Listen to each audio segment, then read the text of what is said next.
et bonjour à tous les camarades. Et remercier aussi également l'Assemblée nationale et l'Institut d'Europe pour nous permettre aujourd'hui de parler de mon groupe.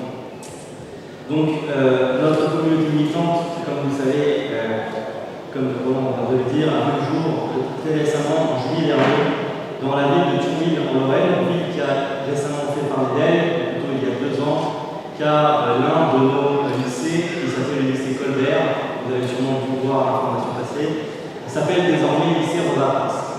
Rosa Parks, figure lorraine et française incontournable. Thionville est une ville au passé assez riche et complexe, d'abord carolingienne, ensuite luxembourgeoise, bourguignonne, habsbourgeoise, allemande et enfin française. Notre ville est synonyme de l'histoire de notre patrie charnelle, mais aussi celle de notre Europe, celle que nous chérissons, et non celle des technocrates, des apatrides et des marchands. Notre volonté est avant tout d'agir pour notre ville et sa région, pour le bien commun, contre le nihilisme, le wokisme entre autres, qui touche les Français et plus globalement tous les Européens. Et ainsi créer du lien dans un monde où, il faut bien le dire, nos compatriotes ne se croisent sans se connaître, sans se regarder, et dans un monde où les écrans ont remplacé la chaleur humaine. Et dans un pays, effectivement, où on se moque éperdument de son voisin, mais pas de son lointain, dans un pays où la xénophobie est élevée au rang de dogme et où l'amour de son propre peuple est au mieux voué aux gémonies, au pire conduit à la mort sociale et à la prison.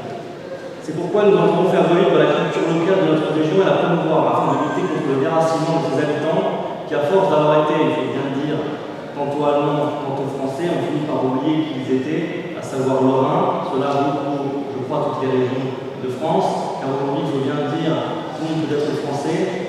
Être lorrain, basque, catalan, normand ou breton, c'est un peu plus compliqué. Nous n'avons pas la prétention d'inventer quelque chose, mais nous sommes convaincus qu'avant de former des militants, nous devons d'abord former des hommes, espèces, il faut bien le dire, en voie de disparition au XXIe siècle. C'est pourquoi nous organisons des séances de boxe et de renforcement musculaire hebdomadaire afin de préparer notre jeunesse au combat de demain, car celle-ci, qu'elle le veuille ou non, sera amenée dans un futur proche ou dans un présent pas si lointain à donner des coups et à en recevoir.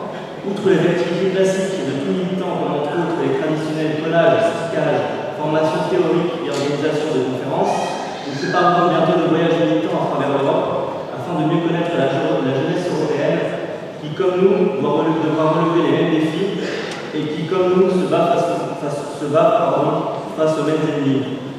Notre volonté est également d'agir de façon réelle et tangible pour les nôtres avec des actions concrètes pour ceux que l'État républicain abandonne, ignore ou feint d'ignorer, au profit d'autres peuples, marchandises bon marché, consommateurs aveugles, esclaves modernes, déracinés certes, les peuples colonisateurs et conquérants.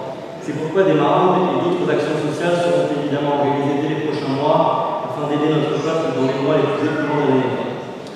Les actes de nos aînés, je pense à un en particulier, et les récentes expériences militantes de nos camarades ont véritablement guidé notre choix de créer et d'entreprendre cette aventure militante, avec une réelle volonté fondatrice.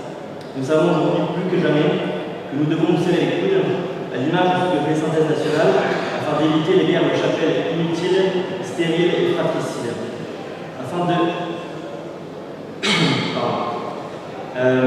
Nous devons créer, lutter contre le défaitisme ambiant et les mythes incapacitants.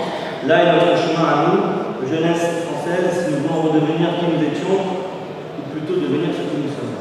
Je vous remercie.